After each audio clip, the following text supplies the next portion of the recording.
Bonjour et bienvenue à tous. Vous êtes dans Matin Bonheur et vous suivez, mesdames et messieurs, Instant Vérité. À quand la fin de l'excision? La question mérite d'être posée. Interdite par une loi votée en 1998, l'excision constitue encore aujourd'hui l'une des pratiques traditionnelles les plus répandues en Côte d'Ivoire.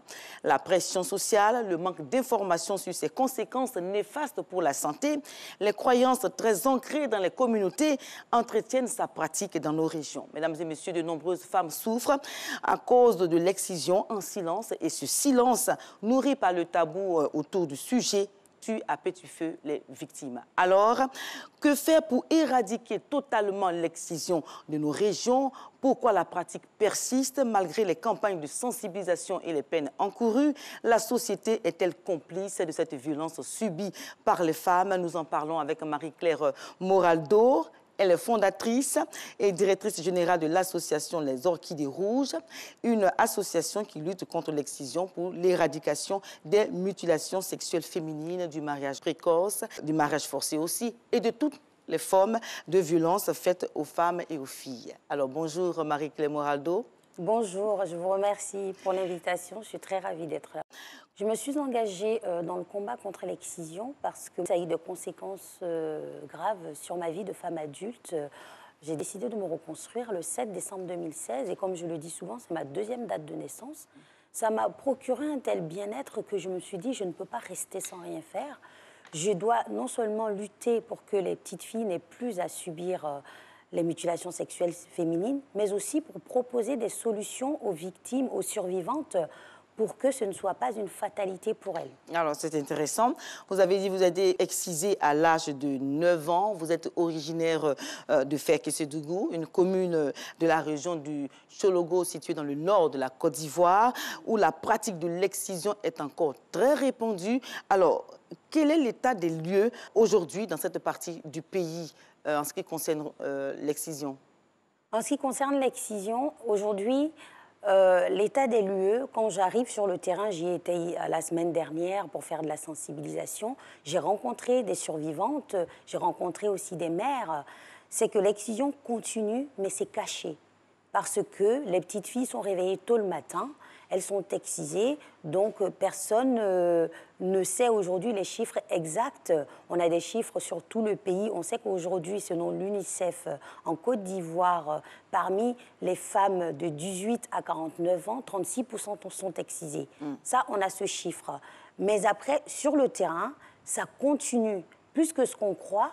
Et comme c'est caché, la société a l'impression que ça a disparu, mais ça n'a pas disparu. Ça continue de plus belle. Voilà, plus que ce que l'on croit. Voilà, tout à le fait. dire. Oui. Alors, la loi du 23 décembre 1998 prévoit que toute atteinte à l'intégrité des organes génitaux d'une femme par voie de mutilation totale ou partielle est passible d'une peine d'emprisonnement d'1 à 5 ans et d'une forte amende. Alors, selon vous, aujourd'hui, pourquoi la pratique persiste et résiste autant, et malgré les lois?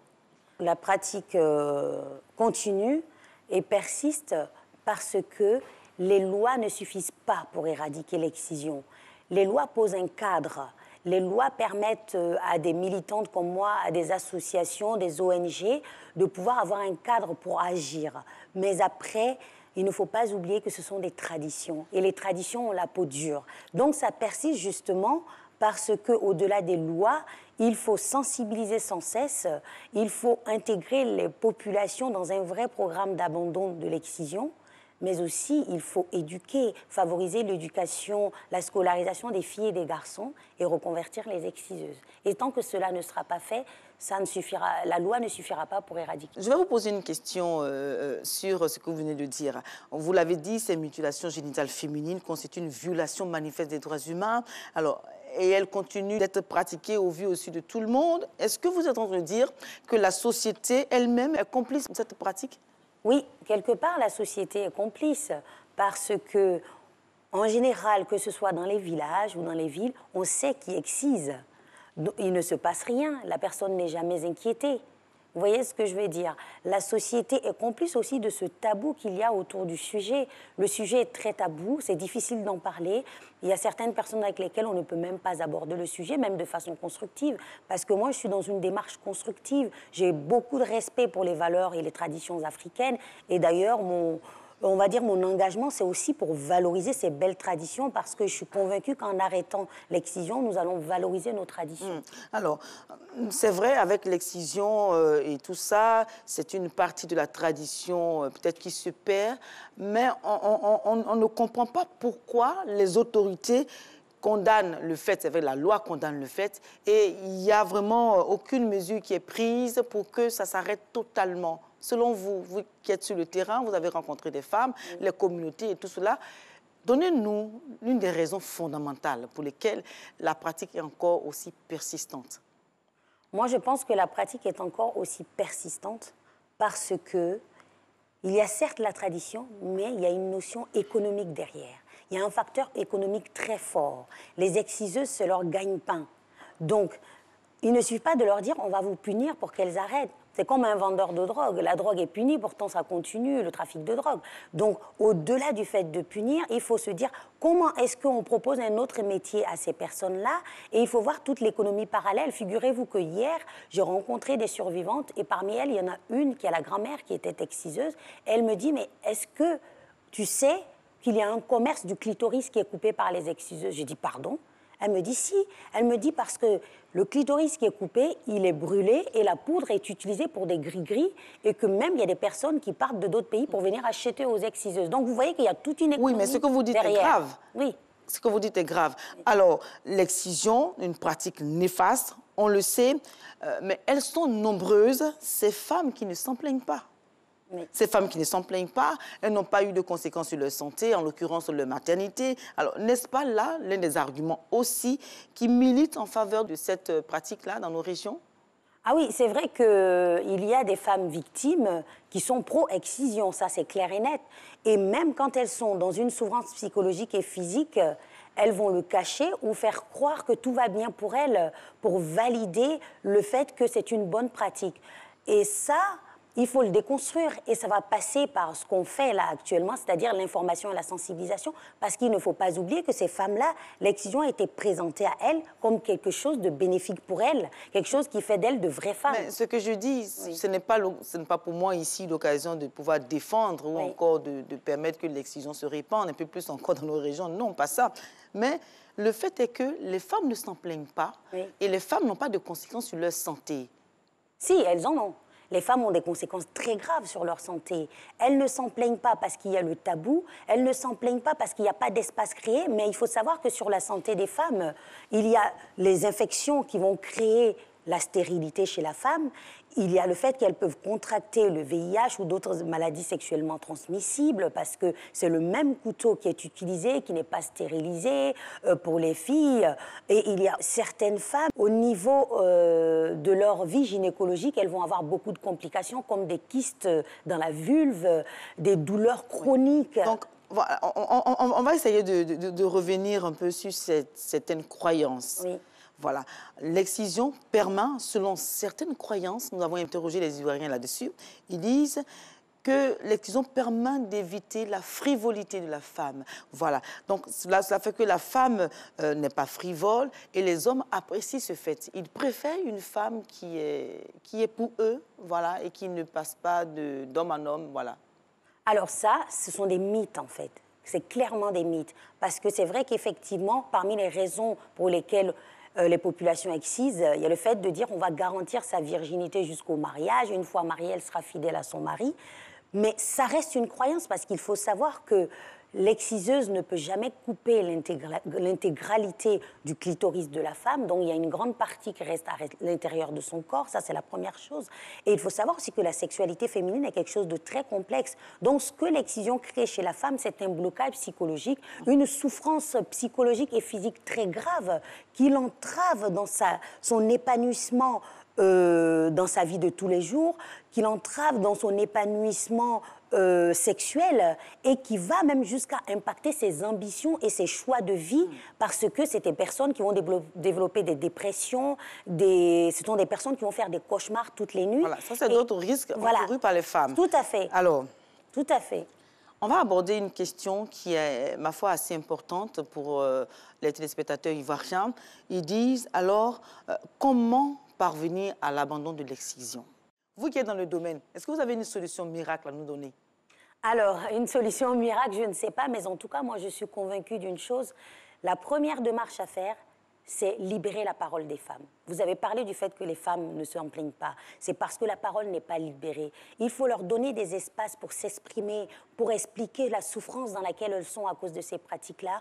Comme ça, quand ça vient d'une personne qui l'a subi, je pense que ça parle plus. Ça, c'est la première chose. Parce que j'en profite pour dire qu'il faut savoir qu'il y a beaucoup de petites filles qui meurent à la suite des excisions. Oui. Hein. C'est-à-dire qu'elles ont des hémorragies qui entraînent la mort. La semaine dernière, à Korogo, j'ai fait de la sensibilisation. À Ferké aussi, il y a des jeunes filles qui ont témoigné, leurs sœurs sont mortes le jour de l'excision. Pour arriver à éradiquer l'excision, il faut aussi éduquer sans cesse. Il faut favoriser l'émancipation économique des femmes. Parce que vous savez qu'il y a cette pression sociale sur les femmes qui les amène à faire exciser leurs filles, leurs petites-filles, leurs nièces. Et ça, c'est important. L'autre grande question, est-ce que la pratique de l'excision est liée à la religion? Non, non, ce n'est pas du tout lié à la religion. C'est un prétexte parce que l'excision serait née dans l'Égypte ancienne à l'époque des pharaons. Donc les religions qu'on connaît aujourd'hui n'existaient pas. Aucun texte religieux ne dit qu'il faut exciser. Donc ce n'est absolument pas lié à la religion. C'est très important de le préciser. Oui, et si donc on doit libérer la parole, les femmes doivent être libérées, en parler. Oui. Alors comment alerter si on est victime ou encore si on pressent une personne qui va être excisée? Voilà, comment ça se fait? Oui, donc si une personne est menacée d'excision ou si autour de vous, il y a une menace d'excision sur une personne, ce qu'il est important de faire dans un premier temps, c'est se rapprocher des plateformes de dénonciation des violences faites aux femmes. C'est parce que ces plateformes, en les alertant, en général, elles sont reliées aux services de police. Oui. Ça, c'est la première chose à faire. Mais si ce n'est pas le cas, je prends l'exemple des régions très reculées, des villages ou encore des circonscriptions où vraiment on n'a pas accès à Internet pour peut-être joindre les organisations en question. Est-ce qu'on peut se rendre au commissariat? Il y a deux choses à faire. Oui. Pour les jeunes, moi, je conseille qu'ils ne soient pas tout seuls. Pour les jeunes, par exemple, c'est aller à l'école, voir l'éducatrice, par exemple, de l'école, pour que la personne soit une personne adulte qui accompagne l'enfant au commissariat. Ça, c'est une première chose. Après, on peut voir aussi au niveau de l'école, s'il y a une assistante sociale qui peut faire la médiation, toujours soit avec la famille, pour éviter que cela puisse arriver. Mais que l'enfant qui est mineur ne soit pas tout seul dans cette démarche, en tout cas la petite fille mineure ne soit pas toute seule dans cette démarche d'aller se protéger elle-même, mais se rapprocher d'un adulte à l'école ou se rapprocher d'un adulte, il y a des ONG qui sont sur place dans les villages, aller voir un adulte là-bas pour que l'adulte fasse le nécessaire pour protéger l'enfant de l'excision. Marie-Claire Moraldo, on va revenir sur votre témoignage. Oui. Vous-même, vous avez été victime de l'excision. Après, vous avez subi une certaine réparation. Alors, comment peut-on réparer l'excision physique? Et vous avez aussi parlé des conséquences mentales. Comment peut-on réparer l'excision physique et mentale, disons-le comme ça? Alors, pour réparer l'excision physique et mentale, moi, le protocole que j'ai mis en place dans mon institut à Bordeaux permet aux femmes de se reconstruire psychologiquement, se réapproprier leur corps et leur sexualité et développer leur pouvoir d'agir. Je vais m'expliquer. Je travaille avec 25 professionnels. Il y a des gynécologues, des chirurgiens, des sages-femmes, des psychologues, des travailleurs sociaux et plein d'autres professionnels. Pour réparer l'excision, je pense que la première chose, c'est recueillir la parole de la victime. Recueillir la parole, lui montrer qu'on la comprend, qu'on a compris ce qu'elle a vécu. C'est co-construire avec elle un parcours qui lui permette de développer son pouvoir d'agir, c'est-à-dire de s'insérer socialement et professionnellement. Mais, oui, ça c'est bien dit. Oui. Mais en même temps, comment les femmes ont recours aujourd'hui à la chirurgie réparatrice? Une fois qu'elles ont été libérées, écoutées et tout cela, comment elles font? Alors, parfois, c'est de l'argent. On sait très bien que c'est dans les régions que ça se pratique. Oui. Dans les villes aujourd'hui, dans les communes, la pratique, même si elle se fait, mais c'est vraiment, je vais dire, à moindre échelle. Oui. Dans les villages, c'est beaucoup plus fréquent.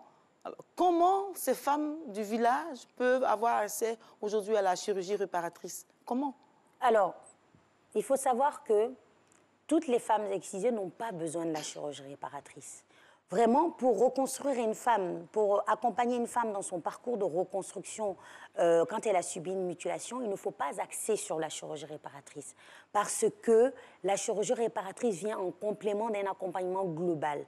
Moi, je le vois parmi les femmes que j'accompagne, beaucoup abandonnent l'idée de la chirurgie lorsqu'elles ont un espace pour s'exprimer, pour apprendre à se connaître, lorsqu'elles ont un espace aussi pour apprendre à développer des choses par elles-mêmes, à entreprendre des projets. Donc, ce que je veux dire, c'est que prudence avec la chirurgie. La chirurgie vient en complément d'un accompagnement global et selon le type d'excision que la femme a subi, elle n'a pas besoin de la chirurgie. Vous savez pourquoi? Oui. Parce qu'il y a une grande partie de son clitoris qui est à l'intérieur de son corps, ce qui fait que quand elle arrive à se libérer de la souffrance psychologique, à connaître son corps et à découvrir que finalement, on ne lui a pas tout pris et qu'elle peut vivre normalement, elle arrive à avoir une vie sexuelle et une vie de femme épanouissante sans la chirurgie. Je comprends que votre association fait des campagnes de sensibilisation. Alors, je veux vous reposer la question pour que tout le monde comprenne très bien. Alors, en quoi les orchidées rouges apportent de nouvelles solutions à cette question-là?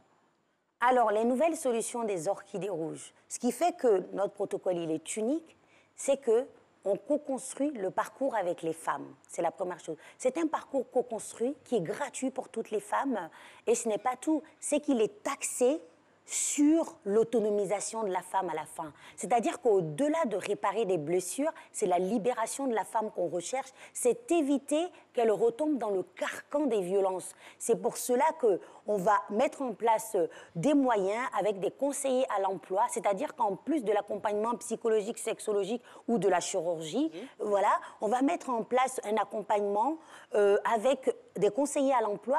Et cela va aider la femme à construire un projet professionnel qui lui permette d'accéder soit à une formation pour ensuite avoir un emploi durable ou accéder directement à un emploi durable ou même d'entreprendre un projet entrepreneurial. C'est ça le côté unique de ce que les orchidées rouges proposent pour les survivantes de mutilation sexuelle. Marie-Claire Boraldo, merci donc d'être venue à Instant Vérité nous donner vos expériences personnelles vécues après l'excision subie à l'âge de 9 ans. Aujourd'hui, vous luttez au travers de votre association Les Orchidées Rouges contre l'excision et toutes les formes de violence subies par les femmes. Mesdames et messieurs, merci pour cette sensibilisation à vous déjà, voilà, sur le sujet de l'excision. C'est donc, vous voulez dire un mot? Oui. Je voulais dire un mot, vraiment merci pour cet espace de parole que vous m'offrez aujourd'hui. Je voulais vraiment en profiter pour insister sur le fait que cette pratique doit prendre fin parce qu'elle détruit des vies. Il y a des femmes qui décèdent en couche où le bébé il décède lors de l'accouchement à cause des mutilations sexuelles féminines. Donc il est plus qu'urgent que toute la population soit mobilisée, que nos gouvernements aussi soient mobilisés pour que cette pratique puisse s'arrêter une bonne fois pour toutes. Bien, alors, une bonne fois pour toutes, on met fin à l'excision. C'est donc la fin de Instant Vérité, mesdames et messieurs. Merci de nous avoir suivis. Restez avec nous dans Matin Bonheur. Votre programme revient.